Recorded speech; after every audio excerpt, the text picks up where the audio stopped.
Hello everyone, welcome to my YouTube channel. आज के इस वीडियो में हम लोग डिस्कस करने वाले हैं असम और मेघालय का जो पेपर था दिसंबर 2019 का, उसके ऑर्गेनिक केमिस्ट्री के पार्ट बी को। तो अगर आप लोग पहली बार चैनल पे विजिट कर रहे हैं तो एक बार प्लीज चैनल को सब्सक्राइब कर लीजिएगा, सो दैट कि आप लोगों को लेटेस्ट वीडियो का नोटिफिकेशन मिलता रहेगा। अगर आप लोगों को मेरे वीडियो पसंद आ रहे हैं तो प्लीज चैनल को लाइक जरूर कर दीजिएगा। देखिए, पहला क्वेश्चन है the correct statement about the product form when D glucose is reacted with the dilute HNO3। तो यहाँ पर देखिए आपको डी ग्लूकोज बोला है, तो डी ग्लूकोज का पहले स्ट्रक्चर आपको पता है CH2OH। यहाँ पर देखिए 3 OH जो है वो आपके नीचे से अगर आप चलेंगे तो राइट साइड होते हैं, और जो फोर्थ वन होता है ये आपका लेफ्ट साइड होता है, और इसके बाद राइट साइड होता है, देन CHO ग्रुप होता है। तो इसका जब हम यहाँ पर डाइल्यूट HNO3 के साथ रिएक्शन कराते हैं तो ये सिंपली इसका ऑक्सीडेशन होता है। तो यहाँ पर ये बनता क्या है, दोनों ग्रुप इसके रिड्यूस होते हैं, एक CHO और ये CH2OH ग्रुप। तो ये फाइनली कन्वर्ट होता है CH2OH, इसको मैं लिख दे रहा हूँ, आप जो है ज्योमेट्री यही होता है इसका। तो COH ये बनता है, तो इसको बोलते हैं सैकरिक एसिड। ठीक है, ये सैकरिक एसिड आपका बनता है। अगर आप यहाँ पर माइल्ड ऑक्सीडाइजिंग एजेंट अगर Br2 यूज करोगे तो सिर्फ यहाँ पर CHO ग्रुप सिर्फ ऑक्सीडाइज होगा, उसको बोलते हैं ग्लूकोनिक एसिड। लेकिन यहाँ पर ये डाइल्यूट HNO3 दिया था तो ये सैकरिक एसिड फॉर्म करेगा। अब देखते हैं इसके पहले जो ऑप्शन है यहाँ पर कि the product is optically inactive. तो आप लोगों को पता है कि प्रोडक्ट हमारा ऑप्टिकली इनएक्टिव कब होगा, मतलब ऑप्टिकली एक्टिव का कंडीशन होता है कि उसके पास एसिमेट्रिक कार्बन होना चाहिए। ठीक है, पहला एसिमेट्रिक कार्बन होना चाहिए। तो यहाँ पर आप देखिए कि है, यहाँ पर जैसे यहाँ पे आप देख सकते हैं किसी भी कार्बन नंबर को, ठीक है, ये सारे एसिमेट्रिक कार्बन है, तो सेम यहाँ पर भी है वही चीज। ठीक है, तो एक चीज तो ये प्रेजेंट है। दूसरा, यहाँ पर देखिए प्लेन ऑफ सिमेट्री है क्या, नहीं है। देखिए यहाँ पर ये अगर आप इसका मिरर इमेज बनाओगे तो ये जो OH है इसका मिरर इमेज लेफ्ट साइड बनेगा, जबकि ये जो OH है ये आपका राइट साइड आएगा। फिर जब आप इसको सुपरइम्पोज करोगे तो ये सुपरइम्पोज नहीं होगा। ठीक है, तो नॉन सुपरइम्पोजेबल मिरर इमेज मिलेगा। तो वो दो चीजें इंडिकेट करती हैं कि जो हमारा कंपाउंड है ये ऑप्टिकली एक्टिव है। तो पहला ऑप्शन इनकरेक्ट है। दूसरा देखिए, open chain structure of the product show N IR absorption band around 1740। तो ये जो स्ट्रेचिंग फ्रीक्वेंसी है ये आपको पता है कि एस्टर की स्ट्रेचिंग फ्रीक्वेंसी अराउंड होती है ये। ठीक है, तो यहाँ पर ओपन चेन स्ट्रक्चर ही है ये। तो यहाँ पर देखिए आप COH ग्रुप है और यहाँ भी COH है, तो यहाँ पर स्ट्रेचिंग फ्रीक्वेंसी ये 1740 नहीं होगा, तो ये पॉसिबल नहीं है, तो ये भी ऑप्शन आपका रॉन्ग है। अगला ऑप्शन है कि the product shows a signal around delta, जो ppm है केमिकल शिफ्ट का वैल्यू वो 12 से 13 ppm है 1H NMR का। तो यहाँ पर देखिए एसिड ग्रुप है जो शो करता है NMR की पीक अराउंड 12 से 13, तो ये ऑप्शन आपका सही है। ठीक है, अगला ऑप्शन देखिए, the product gives a brick red precipitate upon treatment with the Fehling solution. तो देखिए फेलिंग सोल्यूशन क्या होता है कि यहाँ पर क्यूप्रिक ऑक्साइड होता है। ठीक है, मींस +2 में होता है कॉपर, और ये जो ग्लूकोज होता है ये इसको रिड्यूस करता है कॉपर फर्स्ट में। ठीक है, तो इसका ब्रिक रेड प्रेसिपिटेट मिलता है हमको। तो अगर ग्लूकोज मींस अगर वहां पर फंक्शनल ग्रुप जो CHO है अगर वो फ्री होता है तभी वो जो आपका क्यूप्रिक ऑक्साइड है उसको रिड्यूस करेगा क्यूप्रस में। तो यहां पर देखिए ये फंक्शनल ग्रुप बोल रहे हैं,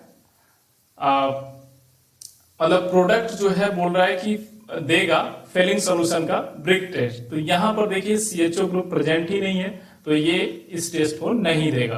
क्लियर है, तो ये नहीं देगा। यहां पर CHO या फिर कीटोन ग्रुप होना चाहिए था। ठीक है, ग्लूकोज और फ्रुक्टोज अपना देते हैं टेस्ट। तो आई होप कि आपको क्वेश्चन क्लियर है, तो इसका थर्ड ऑप्शन जो है करेक्ट है। अगला क्वेश्चन है कि the number of signal observe in the proton decoupled 13C NMR spectrum of the following compound.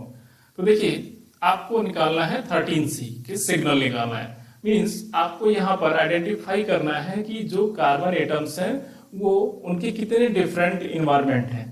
तो यहाँ पर आपको देखिए, यहाँ पर आप देखिए, चाहे यहाँ देखिए, यहाँ देखिए, तो यहाँ पर एक चीज तो आपको ऑब्जर्व हो रहा है कि यहाँ पर एक कार्बन है जो कि 2 कार्बन से अटैच हो रहा है, मतलब 2 डिग्री कार्बन है, और एक ऐसा कार्बन है जो कि 3 डिग्री से अटैच हो रहा है, जो कि यहाँ पे आपको दिख रहा है। ठीक है, तो एक ये हो गया, एक ये हो गया 3 डिग्री, एक ये हो गया 3 डिग्री।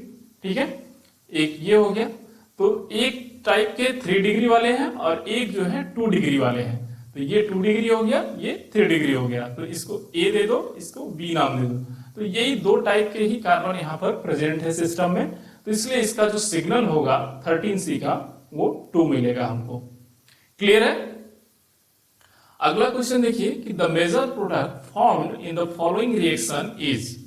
तो यहां देखिए जो आपका रिएजेंट दिया गया है सोडियम लिक्विड अमोनिया, NH4Cl है। तो ये लिक्विड अमोनिया सॉल्वेंट मींस आपका जो रिएजेंट दिया गया है, दैट मींस कि ये बर्च रिडक्शन है। ठीक है, तो बर्च रिडक्शन में क्या होगा कि सिंपल यहाँ पर डबल बॉन्ड का रिडक्शन होगा।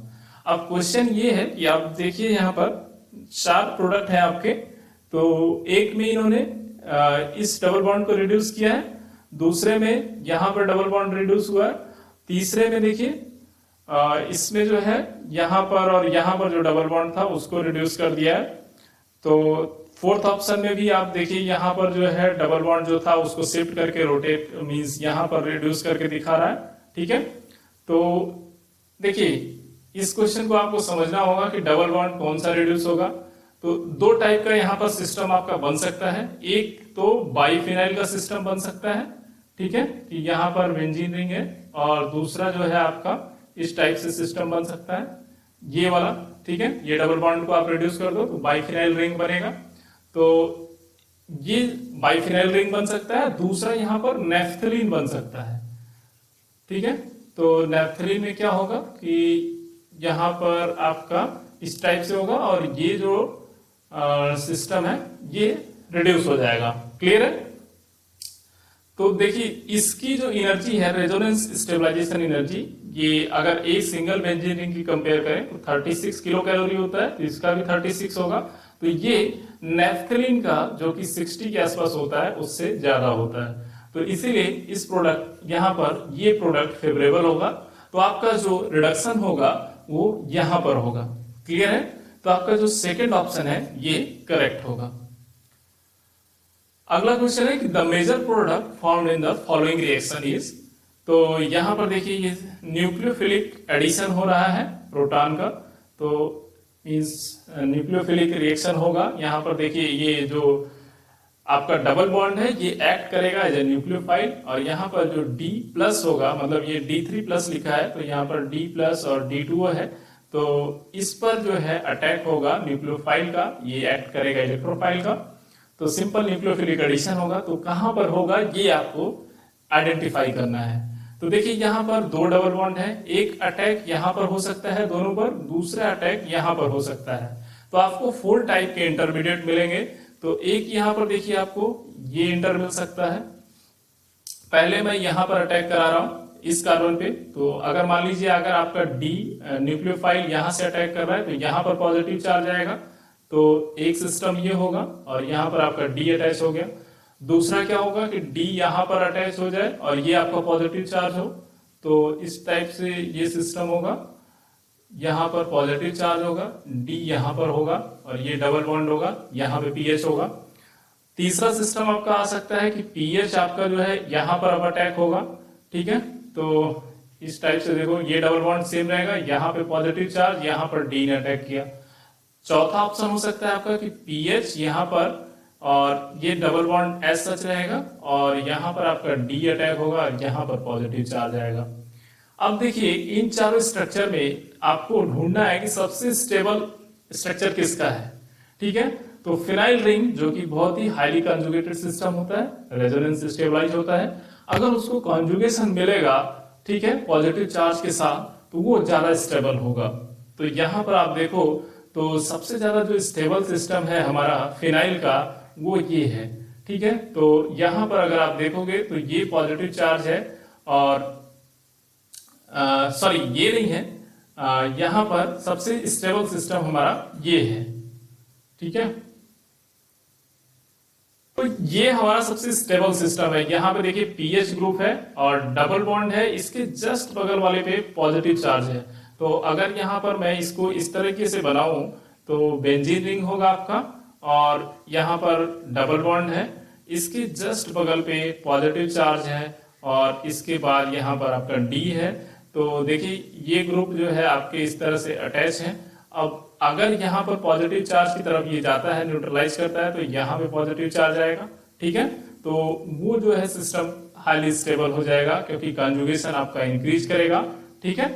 तो ये जो है आपका हाईली स्टेबल सिस्टम है। अब यहाँ पर यही प्रोडक्ट बनेगा। तो सिंपल आपका जो है ऑप्शन देख लीजिए आप कहाँ पर है, कि जब डी जो है लास्ट में अटैक किया है, तो सिर्फ आपका फोर्थ ऑप्शन जो है मिल रहा है कि जहां पर ये अटैक होगा। तो सिंपल आपको यही आइडेंटिफाई करना था, तो फोर्थ ऑप्शन आपका जो है करेक्ट होगा। क्लियर है। अगला क्वेश्चन है कि the major product formed in the following reaction is optically active because it possesses.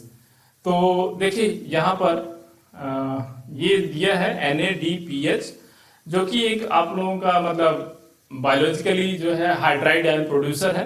तो ये H- को प्रोड्यूस करेगा, और ये सिंपली आपका जो है कीटो रिडक्टेज है, जहां पर लिखा हुआ है कि कीटोन ग्रुप को ही रिड्यूस करेगा। तो ये यहाँ पर आकर के आपको सिंपल यहाँ पर रिड्यूस करेगा। अब आपको पहचानना है कि जो यहाँ से प्रोडक्ट बनेगा वो क्यों ऑप्टिकली एक्टिव है। तो यहाँ पर सपोज अगर ये प्रोडक्ट बन रहा है तो इसको हम लोग नोट कर लेते हैं। ये इस तरह से आपका डबल बॉन्ड होगा, और इधर COH ग्रुप होगा, ये H है, और यहाँ पर देखिए आप जब H- अटैक करेगा तो ये प्लेन में है सिस्टम, या तो बिलो द प्लेन अटैक कर सकता है या above the plane system attack कर सकता है। तो अगर मान लीजिए कि हाइड्रोजन आयन यहाँ अगर बिलो द प्लेन अटैक कर रहा है, तो इस तरह से ये H जो है आपका बिलो द प्लेन अटैक कर लिया, ठीक है, और जो आपका OH बनेगा वो एबव द प्लेन है, ठीक है। तो इस तरह से OH आएगा। अब यहाँ पर आपको आइडेंटिफाई करना है कि ये सिस्टम ऑप्टिकली एक्टिव क्यों है। तो आपको क्लियरली दिख रहा है यहाँ पर कि देखिए यहाँ से अगर एक एक्सिस डालो आप, तो यहाँ से आपको दिख रहा है कि हाँ मतलब इस एक्सिस के अबाउट, ठीक है, ये देखिए OH ग्रुप जो है एबव द प्लेन है, H जो है बिलो द प्लेन है, जबकि ये दोनों आपके जो है इन द प्लेन है। तो एक तरह से ये आपका टेट्राहेड्रल टाइप का सिस्टम बन रहा है, जो कि एसिमेट्रिक होता है। तो इसलिए ये ऑप्टिकली एक्टिव कंपाउंड शो करते हैं। क्लियर है। तो इसको जस्ट आप इस सिस्टम को यहां पर आप रख करके इसको एज्यूम कर लीजिए कि यहां पर देखिए OH सिस्टम है, ठीक है, OH हो गया, और इसके बिलो द प्लेन जो है ये H हो गया। तो एक ही कार्बन पे आपके 4 डिफरेंट ग्रुप अगर अटैच हैं तो वो एसिमेट्रिक कार्बन होता है, ठीक है। और यहाँ पर आपको दिख भी रहा है कि 4 डिफरेंट है, तो ये इस एक्सिस के अबाउट है। क्लियर है। तो इसलिए यहाँ पर ये कायरल एक्सिस प्रेजेंट है, इसकी वजह से ये ऑप्टिकली एक्टिव शो कर रहे हैं। कोई प्लेन यहाँ पर नहीं है, कोई कायरल सेंटर नहीं है, ठीक है। तो सेकंड ऑप्शन इसका करेक्ट है। अगला क्वेश्चन है कि the correct order of CO stretching frequency in the following compound. तो यहां पर देखिए ये आपका पहला है एस्टर, दूसरा है कीटो ग्रुप, तीसरा है यहाँ पर ये रिंग है जहां पर कीटो भी है और NH भी है। तो देखिए इसमें O ग्रुप है यहाँ पर, जो कि इलेक्ट्रोनिगेटिव होता है, तो ये -I इफेक्ट शो करता है और +R भी देता है। लेकिन जब ये एस्टर होता है तो सिर्फ और सिर्फ -I देता है स्ट्रेचिंग फ्रीक्वेंसी में, ठीक है। तो आप हमेशा याद रखो कि O अगर डबल बॉन्ड के साथ जुड़ा है तो वो -I शो करता है, +R कभी भी नहीं शो करता है। इलेक्ट्रोनिगेटिव एटम कभी भी इलेक्ट्रॉन देना नहीं चाहता है, तो वो जब भी ऑक्सीजन है तो वो खींचेगा, जबकि नाइट्रोजन है तो वो डोनेट कर सकता है। तो आप ये ध्यान रखो कि जब भी ऑक्सीजन है तो वो हमेशा विड्रॉ करेगा, तो ये विड्रॉ करेगा, तो जिसकी वजह से क्या होगा कि बॉन्ड स्ट्रेंथ इसका इंक्रीज कर जाएगा। तो आपका पहले का जो बॉन्ड स्ट्रेंथ है वो इन दोनों में ज्यादा होगा। क्लियर है। तो आपका फर्स्ट ऑप्शन हो सकता है या थर्ड ऑप्शन हो सकता है। अब यहाँ देखिए बात आती है सेकेंड और थर्ड में कि इसमें किसका ज्यादा होगा। तो यहां देखिए जो है ये जो सिस्टम होता है, अगर इस सिस्टम में पूरे रिंग में अगर कहीं भी आपको बॉन्ड नहीं दिख रहा है अटैचमेंट का, तो दो पॉइंट आपको मिलेगा, एक इलेक्ट्रोफाइल का मिलेगा और दूसरा मिलेगा न्यूक्लियोफाइल का। तो न्यूक्लियोफाइल इलेक्ट्रॉन डोनेट कर सकता है इलेक्ट्रोफाइल पर और एक रिंग फॉर्म कर सकता है। तो ये बोलते हैं इसको ट्रांस एनुलर रिंग कॉन्ट्रैक्शन, ठीक है। तो ये यहाँ पर फिनोमेना होगा कि यहाँ पर ये लोन पेयर इसको अटैक कर सकता है और ये जो है O- हो जाएगा, मतलब एक इसका बॉन्ड ब्रेक कर जाएगा इजिली। तो इस तरह से ये सिस्टम है। तो यहाँ पर इसकी स्ट्रेचिंग फ्रीक्वेंसी कम होगी जबकि इसका ज्यादा होगा। अगला क्वेश्चन है कि the rate of reaction for the following highlight with the sodium iodide would very. तो देखिए ये जो रिएक्शन है आर बी आर के साथ, तो आर बी आर या आर हैलाइड के साथ सोडियम आयोडाइड का जो रिएक्शन होता है ये सिंपली आर आई बनेगा प्लस NaBr, मीन्स ये कोई भी हाइलाइट हो सकता है यहाँ पर। तो ये SN2 मैकेनिज्म को फॉलो करता है और इसको बोलते हैं फ्लैंकेनस्टाइन मैकेनिज्म। फ्लैंकेनस्टाइन मैकेनिज्म होता है, ठीक है। तो ये मैकेनिज्म नेम रिएक्शन है फ्लैंकेनस्टाइन। तो इसमें होता क्या है कि सिंपली आपका जो है आयोडाइड माइनस आयन जो कि न्यूक्लियोफाइल की तरह काम करेगा और इस पे आकर के एल्किल ग्रुप पे अटैक कर देगा और ये Ri बन जाएगा।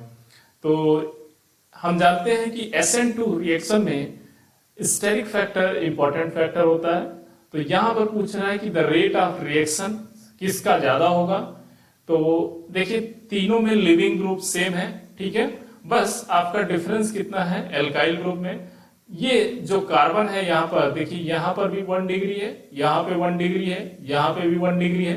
बट स्टेरिक क्राउडिंग अगर देखा जाए तो यहाँ इथाइल ग्रुप है, यहाँ टर्शियरी आइसोप्रोपाइल है, जबकि यहाँ पर ब्यूटाइल है, यहाँ पे आइसोप्रोपाइल ग्रुप है। तो सबसे ज्यादा जो स्टेरिक क्राउडिंग है वो इसका होगा SN2 रिएक्शन के लिए। तो इसका रेट सबसे कम होगा। फिर यहां पर है तो इसका रेट उससे कम होगा, मींस उससे फास्ट होगा। देन सबसे फास्ट पहले का होगा।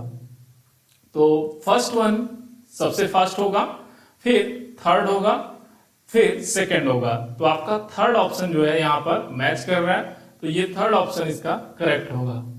क्लियर है। बस आपको ये आपको पता रहना चाहिए था कि ये जो मैकेनिज्म है ये SN2 को फॉलो करता है। इन जनरल आप जानते हो कि एल्किल हाइलाइड का अगर हम सोडियम आयोडाइड या फिर सोडियम क्लोराइड या ब्रोमाइड के साथ अगर रिएक्शन करते हैं तो वो SN2 ही जाएगा, ठीक है। तो ये था क्वेश्चन। अगला क्वेश्चन है कि according the Hammond postulate the correct statement among the following. तो ये क्वेश्चन मैंने ऑलरेडी आपको डिस्कस किया हुआ था। इसमें क्या होता है कि इस पोस्टुलेट्स के अकॉर्डिंग कि जो आपका रिएक्शन है वो दो टाइप का हो सकता है, एक होता है एक्सोथर्मिक, दूसरा होता है एंडोथर्मिक। तो अगर आपका पहला रिएक्शन अगर एक्सोथर्मिक है तो यहाँ पर प्रोडक्ट का जो लेवल है वो नीचे आएगा, जबकि जो रिएक्टेंट है वो ऊपर होगा। ये आपका जो है ट्रांजिशन स्टेट है, ट्रांजिशन स्टेट, और ये आपका रिएक्टेंट है और ये आपका प्रोडक्ट है। तो यहाँ पर जो स्ट्रक्चर होगा ट्रांजिशन स्टेट का उसके सिमिलर होता है रिएक्टेंट का, क्योंकि इसकी एनर्जी इसके क्लोजर है। जबकि आप एंडोथर्मिक की अगर बात करो तो एंडोथर्मिक में रिएक्टेंट यहाँ होता है और ट्रांजिशन स्टेट यहाँ होता है, जबकि प्रोडक्ट यहीं पर होता है, ठीक है। तो ये आपका ट्रांजिशन स्टेट है और ये प्रोडक्ट है। तो प्रोडक्ट और ट्रांजिशन स्टेट की एनर्जी सिमिलर है, तो इनका जो स्ट्रक्चर है वो रिएक्शन इनका जो है रिजेंबल इसके साथ होगा, प्रोडक्ट के साथ। तो आप सिंपली ये आप मैच करा लो। तो देखो आप कौन सा ऑप्शन मैच कर रहा है आपका, the transition state of an endothermic reaction resembles the product, ठीक है, बिल्कुल करेक्ट ऑप्शन है कि ट्रांजिशन स्टेट इसका प्रोडक्ट के साथ रिजेंबल करेगा। तो ये आपका करेक्ट ऑप्शन है। देखिए यहाँ पर सिर्फ ओनली आपको पोस्टुलेट्स के बारे में पूछा था और आप डिटेल स्टडी कर सकते हैं। नेक्स्ट टाइम ये यहां से और क्वेश्चंस आपको मिल सकते हैं। अगला क्वेश्चन है कि the correct order of the chemical shift value for the methyl group proton in the following compound. तो देखिए यहाँ पर 4 कंपाउंड दिए गए हैं। एक CH3 NO2, तो मैं इसको थोड़ा सा ओपन करके लिखता हूं, और ये निगेटिव चार्ज, फिर CH3 C triple bond N, और CH3 Cl है, और अगला है PH CO CH3। क्लियर है? देखिए यहाँ पर तो नाइट्रो ग्रुप जो है, ये नाइट्रोजन पे positive charge, more electronegative atom होता है, उसके ऊपर पॉजिटिव चार्ज, बहुत ही अनस्टेबल है, तो इलेक्ट्रॉन विड्रॉ करेगा। तो सबसे पहले मैं आपको केमिकल शिफ्ट वैल्यू जो है कम और ज्यादा कैसे होती है इसका कॉन्सेप्ट बता देता हूं। ये TMS स्केल है, स्टैंडर्ड है, रेफरेंस है। अब यहाँ पर अगर हम इसके नीचे जाते हैं तो उसको हम डाउन फील्ड बोलते हैं, और ऊपर जाते हैं तो उसको अप फील्ड बोलते हैं। देखिए अगर कोई इलेक्ट्रॉन मींस अगर सपोज कोई सिस्टम है, यहाँ पर C के साथ अगर मेरा कोई R ग्रुप लगा है, ठीक है, और अगर ये इलेक्ट्रॉन डोनेट कर रहा है, तो जो हमारा अगर यहाँ पर सपोज अगर H का सिस्टम है तो इसको इलेक्ट्रॉन देगा, फिर ये अपने बॉन्ड के थ्रू इसको इलेक्ट्रॉन डोनेट करेगा। दैट मीन्स कि इसके शील्डिंग होती है, ठीक है। तो यहाँ पर अगर इलेक्ट्रॉन डोनेट कर रहा है तो उसका शील्डिंग होगा, शील्डिंग होगा मतलब वो अप फील्ड जाएगा। अप फील्ड में क्या होगा कि उसका केमिकल शिफ्ट का वैल्यू डिक्रीज करेगा। तो अगर प्लस R और प्लस M सिस्टम है, या सॉरी प्लस M और प्लस R एक ही है, प्लस I सिस्टम है, मींस इंडक्टिव इफेक्ट पॉजिटिवली अगर है तो वो आपका अप फील्ड देगा, मींस आपका शील्डिंग मिलेगा, मींस केमिकल शिफ्ट की वैल्यू डिक्रीज करेगी, ठीक है। अगर ये माइनस R या माइनस M या माइनस I है तो केमिकल शिफ्ट की वैल्यू इंक्रीज करेगा, क्योंकि वो इलेक्ट्रॉन को विड्रॉ कर लेगा और वो डीशिल्डेड होगा तो वो डाउन फील्ड जाएगा, ठीक है। क्लियर है? अब यही कॉन्सेप्ट यहां पर आपको लगाना है। तो देखिए कैसे करेंगे आप। सबसे पहले यहां पर देखिए नाइट्रो ग्रुप है, तो ये इलेक्ट्रॉन को विड्रॉ करेगा, तो ये डीशिल्डेड होगा। डीशिल्डेड मतलब सबसे ज्यादा इसका डाउन फील्ड मिलेगा, मतलब इसकी केमिकल शिफ्ट की वैल्यू सबसे ज्यादा होगी। उसके बाद बात करते हैं हम, देखिए CH3 के साथ डायरेक्ट हैलोजन अटैच है, तो डायरेक्ट अगर क्लोरीन आपका लगा है, मोर इलेक्ट्रोनिगेटिव एटम, तो ये ज्यादा इलेक्ट्रॉन को विड्रॉ करेगा, और यहाँ पर जो है इसके केमिकल शिफ्ट की वैल्यू ज्यादा होगी।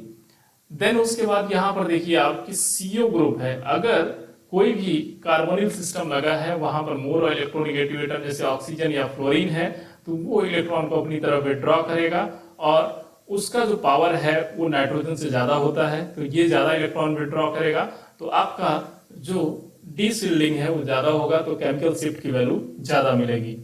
अब बात करते हैं हम यहाँ पर CH3 CN में, तो यहाँ देखिए CH3 के साथ डायरेक्ट बॉन्ड है कार्बन का, और कार्बन की पूरी बैलेंसी जो है फुलफिल की जा रही है यहाँ पर, मतलब बॉन्ड बना रहा है नाइट्रोजन के थ्रू, और नाइट्रोजन जो है ऑलरेडी जो है बॉन्ड बना चुका है, तो इसका पावर उतना नहीं है कि ये जो है इलेक्ट्रॉन को विड्रॉ कर सके मिथाइल ग्रुप से, तो इसका डीशिल्डिंग सबसे कम होगा, तो इसकी केमिकल शिफ्ट की वैल्यू कम मिलेगी आपको। तो यहाँ देखिए आपका जो पहला ऑप्शन है ये सबसे ज्यादा होगा।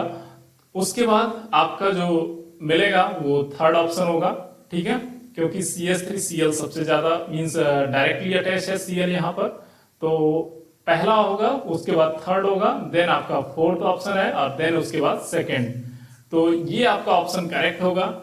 आई होप कि आपको ये समझ में आया होगा। देखिए यहाँ पर कोई डेटा नहीं दिया गया आपको, अगर आप डेटा के थ्रू बात करेंगे तो वहां से भी आप कर सकते हैं, लेकिन सिंपली आप जो है अपने अंडरस्टैंडिंग के बेसिस पे इसको समझ सकते हैं कि यहाँ पर नाइट्रोजन जो है वो उतना पावरफुल नहीं है, तो इलेक्ट्रॉन नहीं विड्रॉ कर पाएगा, तो इसका डीशिल्डिंग कम होगा यहाँ पर कंपेयर टू यहाँ डबल बॉन्ड ऑक्सीजन के थ्रू। और बाकी इन दोनों में तो कोई कंफ्यूजन नहीं है आपको कि CH3 Cl यहाँ ज्यादा विड्रॉ करेगा कंपेयर टू मींस नाइट्रोजन ज्यादा विड्रॉ करेगा कंपेयर टू Cl, तो ये ज्यादा होगा, ये कम होगा, और इसका ज्यादा होगा इससे इसलिए क्योंकि यहाँ पर नाइट्रोजन है, तो नाइट्रोजन उतना पावरफुल नहीं है। अगला क्वेश्चन है कि the major product found in the following reaction. तो ये देखिए रिएक्शन आपका दिया हुआ है, कीटीन है ये सिस्टम, और ये यहाँ पर डाइन है। तो ये सिंपल रिएक्शन है डाइन और डाइनोफाइल का। तो इसमें आपको क्या करना है कि डबल बॉन्ड है और यहाँ पर कार्बन है, इसके साथ पीएच ग्रुप है और ये पीएच है और आपको हीट दिया गया है। तो ये आपका डाइनोफाइल है और यहाँ पर जो ब्यूटाडाइन है ये डाइन है। तो सिंपल आप अगर आपसे पूछा जाए कि इसमें सबसे ज्यादा इलेक्ट्रोनेगेटिव सेंटर कहाँ पे है, मींस न्यूक्लियोफिलिक सेंटर कहाँ पे है, तो methyl group plus I effect show करेगा, इलेक्ट्रॉन को मींस डोनेट करेगा, तो यहाँ पर नेगेटिव चार्ज ज्यादा होगा। ठीक है, तो नेगेटिव चार्ज यहाँ पे ज्यादा होगा, न्यूक्लियोफिलिक सेंटर ये होगा, यहाँ पर पॉजिटिव होगा। और अगर यहाँ पे बात करें हम तो सबसे ज्यादा पॉजिटिव सेंटर कौन सा होगा, ये जो ऑक्सीजन से डायरेक्टली कार्बन अटैच है ये ज्यादा पॉजिटिव होगा क्योंकि ये इलेक्ट्रॉन को विड्रॉ करेगा। और यहाँ पर इसके कंपेयर में पॉजिटिव चार्ज कम होगा, मींस इलेक्ट्रोफिलिक सेंटर ऑक्सीजन ज्यादा होगा। तो जब आप अटैक कराएंगे यहाँ पर देखो तो ये डबल बॉन्ड होगा और इसके साथ ये मिथाइल ग्रुप जुड़ा हुआ है, देन आपका एक सिंगल बॉन्ड और उसके साथ आपका डबल बॉन्ड। तो सिंपली आपका ये न्यूक्लियोफिलिक सेंटर यहाँ पे अटैक करेगा और ये यहाँ अटैक करेगा और ये जो है रिंग फॉर्म करेगा। तो यहाँ हीट दिया हुआ है तो ये सुप्राफेशियल अटैक होगा, मतलब सुप्राफेशियल मतलब ये जो है इसके पॉजिटिव लोब के साथ कंबाइन करेगा, यहाँ भी इसका पॉजिटिव लोब है तो ये इस तरह से कंबाइन करेगा। क्लियर है। इंट्राफेशियल मतलब होता है कि डिफरेंट सिमेट्री में ओवरलैप करता है। ठीक है, और यहाँ पर हीट दिया हुआ है ऑलरेडी, तो ये 2,2 साइक्लो एडिशन है और इस तरह से ये आपको प्रोडक्ट देगा। तो सिंपल आपका C और यहाँ पर पीएच दो ग्रुप हैं ये लगे रहेंगे और यहाँ पर आपका एक मिथाइल ग्रुप होगा और एक सिस्टम होगा इस तरह से जहां पर डबल बॉन्ड होगा और ये आपका फॉर्म करेगा इस तरह से साइक्लिक कंपाउंड और ये डबल बॉन्ड होगा। तो आपका देखिए ऑप्शन किसके साथ मैच कर रहा है, आप यहाँ पर सिंपली आपका जो है थर्ड ऑप्शन शायद मैच कर रहा है, नहीं थर्ड नहीं मैच कर रहा है, यहाँ पर आपका फर्स्ट ऑप्शन मैच कर रहा है। तो फर्स्ट ऑप्शन आपका जो है यहाँ पर करेक्ट होगा। क्लियर है। तो ये आपका मैकेनिज्म है। आई होप कि ये समझ में आया है आपको। क्लियर है। अगला क्वेश्चन है आपका the correct order of evolution of amino acid with A buffer of pH4 from A column containing ion exchange resin. तो देखिए सबसे पहले एक्सचेंज रेजिन में होता क्या है कि आपका एक सिस्टम होता है जो कि कॉलम की तरह कॉलम क्रोमेटोग्राफी होता है, मींस उस टाइप का सिस्टम होता है जिसमें आपके दो टाइप के आपके रेजिन होते हैं, एक पॉजिटिव एक निगेटिव, और ये ऑलरेडी जो है पॉलीमर होते हैं। इनका साइज जो है मिलीमीटर में होता है, 0.2 से 0.25 इस तरह से मिलीमीटर में ऑर्डर होता है। अब मान लीजिए जैसे आप वाटर यहाँ पर इसमें दे रहे हैं सिस्टम में, तो यहाँ और वाटर में अगर मान लीजिए आपके दो डिफरेंट टाइप के आयन प्रेजेंट है, पॉजिटिव आयन प्रेजेंट है प्लस निगेटिव आयन भी प्रेजेंट है, तो रेजिन यहाँ पर दोनों टाइप के होते हैं, पॉजिटिव और निगेटिव। अगर आपका आयन अगर पॉजिटिव है तो उसको निगेटिव रेजिन कंबाइन कर लेगा, और अगर यहाँ पर आपका निगेटिव आयन प्रेजेंट है सिस्टम में तो उसके साथ पॉजिटिव कंबाइन कर लेगा और बाकी वाटर को आपके फिल्टर कर देगा और उन दोनों आयनों को जिसको कैच करना होगा पर्टिकुलर को उसको कैच कर लेगा। तो यही यहाँ पे इसका प्रिंसिपल है। तो एनायन एक्सचेंज रेजिन बोल रहा है, मतलब यहाँ पर जो है पॉजिटिव आयन प्रेजेंट रहेगा, मतलब अमोनियम जो है क्वार्टरनरी अमोनियम साल्ट होता है। ठीक है, तो मान लीजिए यहाँ पर RN4 जो है पॉजिटिव R4N टाइप का कॉम्प्लेक्स होगा और X माइनस होगा। अब ये यहाँ पर रेजिन के फॉर्म में प्रेजेंट रहेगा। अब जो यहाँ पर मींस निगेटिवली चार्ज आयन होंगे उनको जो है लंबे टाइम तक यहाँ पर सिस्टम में प्रेजेंट करके रखेगा, बाइंड करके रखेगा, और जो पॉजिटिवली होंगे वो इजिली रिमूव हो जाएंगे। तो यहाँ पर आपको सिंपल आइडेंटिफाई करना था कि कौन सा प्रोटीन यहाँ पर ज्यादा निगेटिव चार्ज रखता है, वो लंबे टाइम तक सिस्टम में प्रेजेंट रहेगा। तो सिंपल आप देखो कि एक COH ग्रुप यहाँ पर है, एक NH2 ग्रुप यहाँ पर है, तो ये आपस में न्यूट्रलाइज हो रहे हैं, और यहाँ पर COH है, यहाँ NH2 है, ये भी न्यूट्रलाइज हो रहे हैं, और यहाँ COH है, NH2 है, ये आपस में न्यूट्रलाइज हो रहे हैं। यहाँ पर एक COH ग्रुप एक्स्ट्रा है, दैट मीन्स कि यहाँ पर आप देख लो पहले एक बार NH2 COH2 ये भी न्यूट्रलाइज हो रहा है, और ये जो सिस्टम है ये जो है यहाँ पर ये हाइड्रोकार्बन ग्रुप अटैच होने की वजह से ये भी नॉन पोलर होता है, मतलब यहाँ पे कोई पोलरिटी नहीं होती है। ठीक है, ये हिस्टाडीन प्रोटीन है बट ये एमिनो एसिड है, बट ये कोई भी पोलरिटी नहीं शो करता है। ठीक है, तो यहाँ पर आप देखो COH ग्रुप है, तो ये निगेटिव आयन प्रेजेंट है यहाँ पर, और इसका चार्ज ज्यादा, मींस ये ज्यादा पोलर है कंपेयर टू इस SH माइनस के। तो ये जो है लंबे टाइम तक यहाँ पर प्रेजेंट रहेगा इस रेजिन के साथ, और उसके बाद जो है SH ग्रुप है तो ये भी S माइनस के फॉर्म में आ सकता है, तो ये भी ज्यादा लंबे टाइम तक प्रेजेंट रहेगा। ठीक है, तो सबसे ज्यादा फोर्थ वाला रहेगा, उसके बाद आपका जो है थर्ड होगा। देन आप देखो तो इन दोनों में ये जो है नॉन पोलर है, जबकि ये स्लाइटली आप कह सकते हो कि ये एम्फोटेरिक फॉर्म में रहेगा, मतलब पॉजिटिव निगेटिव दोनों रहेगा। तो ये थोड़ा बहुत पोलरिटी शो कर सकता है, बट ये तो बिल्कुल पोलरिटी नहीं शो करेगा, क्योंकि यहाँ पर आप नॉन पोलर मॉलिक्यूल है तो इसका पीएच आप कुछ भी रखो ये नॉन पोलर ही रहेगा। लेकिन यहाँ पर pH 4 है, तो हो सकता है ये pH 4 में थोड़ा बहुत पोलरिटी शो कर रहा हो, तो इस वजह से इसका लास्ट में इल्यूशन होगा। अगला क्वेश्चन है कि the most acidic hydrocarbon among the following. तो सबसे ज्यादा एसिडिक हाइड्रोजन मींस हाइड्रोकार्बन कौन सा है? तो यहाँ पर आप देखो ये साइड चेन है, तो ये अगर आप यहाँ से अगर मींस प्रोटॉन अगर रिमूव कर रहे हो, तो यहाँ अगर जो कॉन्जुगेट आपका बेस बनेगा वो स्टेबल होना चाहिए। तो यहाँ निगेटिव चार्ज अगर डेवलप होगा तो वो डिलोकलाइज नहीं हो पाएगा। अगर यहाँ पे देखो आप, तो यहाँ से भी जो H+ निकलेगा, उसके बाद जो निगेटिव चार्ज बनेगा वो यहाँ पे डिलोकलाइज होगा, देन यहाँ पे होगा।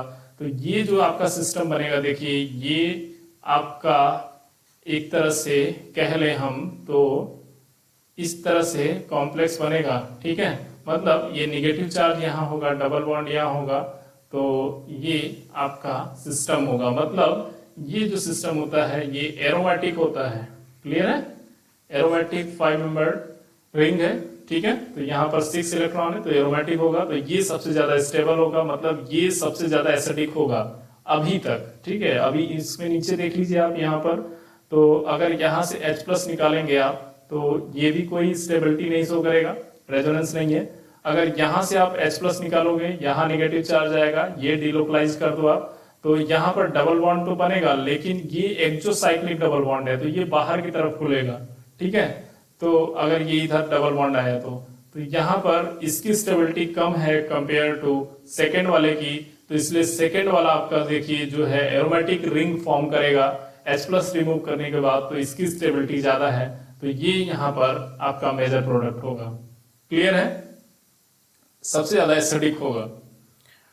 अगला क्वेश्चन है कि the reaction that will show a non zero deuterium kinetic isotope effect. तो यहाँ पर देखिए, पहले तो आप काइनेटिक आइसोटोप इफेक्ट क्या होता है ये जानिए। तो इसमें क्या होता है कि हम कोई भी अगर जैसे बेस जैसे कोई भी रिएक्शन करा रहे हैं, अगर वहां पर हाइड्रोजन की जगह उसके आइसोटोप को अगर हम सब्स्टिट्यूट कर दें, सपोज अगर हम ड्यूटेरियम को सब्स्टिट्यूट कर दे रहे हैं, तो उससे उस रिएक्शन के रेट पे क्या इफेक्ट पड़ेगा, उसको बोलते हैं काइनेटिक आइसोटोप इफेक्ट। मतलब आइसोटोप की वजह से उसके काइनेटिक पे क्या इफेक्ट पड़ रहा है। तो अगर यहाँ पर रेट कांस्टेंट H के साथ ड्यूटेरियम के रिप्लेस करने पर दोनों अगर इक्वल है तो उसका ऑर्डर 1 आता है। अगर KH का रेट फास्टर है देन KD से, तो ये जो है आपका ग्रेटर देन 1 आता है। और अगर ये कम होगा KH KD से, तो ये जो है लेस देन 1 आएगा। ठीक है, तो यहाँ पर पूछ रहा है कि कौन non zero deuterium kinetics show कर रहा है, आइदर ये या ये। ठीक है, तो इसको देखते हैं। तो इसमें जो पहला ऑप्शन है आपका PHOH है, तो देखिए यहाँ पर एसिड है और H2O है, तो सबसे पहले ये H+ देगा सिस्टम को, तो ये ऑक्सीजन का लोन पेयर यहाँ H+ लेगा और सबसे पहले H2O+ रिमूव होगा, तो यहाँ पे पॉजिटिव चार्ज आएगा और यहाँ पर अब हाइड्रोजन है। तो अब देखिए कि अगर आपका पहला स्टेप रेट डिटरमिनिंग स्टेप है, ठीक है, तो उसके बाद अगर आप जैसे यहाँ पर H है, ठीक है, अब इस H को रिमूव करके डबल बॉन्ड बनेगा, तो ये H का रिमूवल होगा। अब यहाँ पर अगर आप D लगा दो तो D का रिमूवल होकर डबल बॉन्ड बनेगा। तो चाहे आप H लगाओ या D लगाओ, दोनों जो है फास्ट स्टेप में होगा। मतलब अगर आपका H या D का रिमूवल, अगर H एंड D का रिमूवल अगर रेट डिटर्मिनिंग स्टेप में है तभी वो जो है रेट में चेंजेस मिलेंगे उसके, अदरवाइज कोई चेंज नहीं होगा। मतलब अगर H एंड D का रिमूवल फास्ट स्टेप में है, ठीक है, तो फास्ट स्टेप में है तो कोई चेंज उसमें नहीं मिलेगा, ठीक। तो यहाँ पर सेकेंड स्टेप जो कि फास्ट स्टेप होगा तो यहाँ पर कोई इफेक्ट नहीं मिलेगा।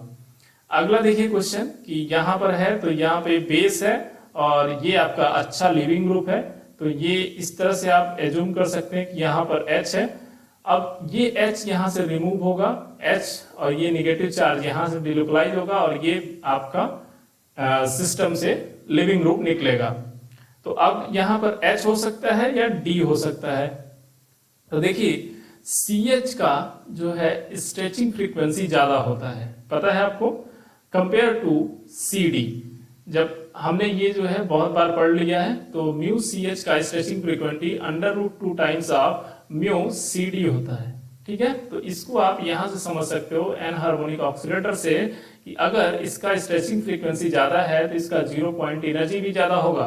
तो 0 पॉइंट एनर्जी मतलब अगर ये CH का 0 पॉइंट एनर्जी है, ठीक है, ये CH का है, अगर ये CD का है तो CH को ब्रेक करने में कम एनर्जी लगेगा कंपेयर टू CD, तो इसलिए CD में ज्यादा एनर्जी लगेगा कंपेयर टू CH। तो CH सिंपली यहाँ पे इजीली ब्रेक करेगा, मतलब KH का जो रेट होगा ये ज्यादा होगा कंपेयर टू KD, मतलब KH अपॉन KD जो है ये ग्रेटर देन 1 मिलेगा यहाँ पर, क्योंकि अगर आप CD लोगे तो CD जो है ज्यादा एनर्जी लगेगा उसको ब्रेक करने में, ठीक। तो सिंपली ये हो गया आपका, तो पहला शो कर, दूसरा शो करेगा। अब तीसरा में देखते हैं, क्योंकि यहां पर बेस है तो बेस जो है आकर के यहां से H+ लेगा और ये निगेटिव चार्ज यहां पर डिलोकलाइज होगा और फिर ये OH- निकलेगा। तो ये बेस के थ्रू मैकेनिज्म हो रहा है। तो यहां पर भी देखिए आप H लगाइए या D लगाइए, ये फास्ट स्टेप है, मतलब इसमें कोई रेट डिटर्मिनिंग स्टेप नहीं है। जबकि यहाँ पर आप देखो ये H और D का रिमूवल जो होना था वो रेट डिटर्मिनिंग स्टेप में है, मतलब H+ निकलेगा तो यहाँ पर आपका डबल बॉन्ड बनेगा, या D निकलेगा तभी रेट डिटर्मिनिंग स्टेप है, मींस ये E2 टाइप का एलिमिनेशन है, ठीक है। तो यहाँ पर ऐसा नहीं है, यहाँ पर फास्ट है, तो इसलिए ये भी KH और KD के जो रेट कांस्टेंट है उसमें कोई डिफरेंस नहीं पता चलेगा। तो सिंपल आपका सेकंड शो करेगा, बाकी A और C नहीं शो करेंगे। क्लियर है। अगला क्वेश्चन है कि the compound that is used in anti HIV drug. तो देखिए ये तो सिंपल आपको क्वेश्चन था कि मतलब आपको याद रख पाना था कि जितने सारे ड्रग के बारे में आप जानते होंगे उतना ज्यादा बेनिफिट होगा कि कभी कभी आपको बहुत ही जो है कॉमन ड्रग के बारे में पूछ लेता है, ठीक है। तो जैसे HIV ड्रग हो गया, एंटी कैंसर हो गया, तो यहाँ पर देखिए जो पहला ऑप्शन है जिडुविडीन, ये जो है आपका HIV के लिए यूज होता है, ठीक है। और जो आपका सेकंड है एडिफोविर, ये जो है आपका यूज होता है हेपेटाइटिस के लिए, हेपेटाइटिस B के लिए, ठीक है, हेपेटाइटिस B के लिए यूज होता है। जबकि एम्यूडाइपिन ये जो यूज होता है ये आपका हाई ब्लड प्रेशर वाले पेशेंट को देते हैं, ठीक है, तो ये ब्लड प्रेशर वाले पेशेंट को देते हैं। और टैक्सोल जो है ये कैंसर की जो कीमोथेरेपी होती है उसमें यूज किया जाता है, ठीक है। तो ये जनरली जो है कॉमन सारे ड्रग हैं, थोड़े से आपके जो है मतलब दिमाग में रखना है आप लोगों को कि हाँ कौन सा ड्रग होता है, ठीक है, कहाँ पे यूज किया जाता है। तो आप इसको देखते रहिए, हाँ कभी आ गया तो दिमाग में हो जाएगा क्वेश्चन ये। तो thank you guys for watching the video, मिलते हैं अगले वीडियो में, तब तक के लिए बाय बाय। अगर आप लोगों को वीडियो मेरे पसंद आ रहे हैं तो प्लीज यार चैनल को सब्सक्राइब जरूर कर दीजिए और ज्यादा से ज्यादा अपने दोस्तों के साथ शेयर करिए, सो दैट कि मैं भी मोटिवेट होऊंगा और अच्छे वीडियो बनाने के लिए आप लोगों को कोशिश करूंगा। So thank you so much.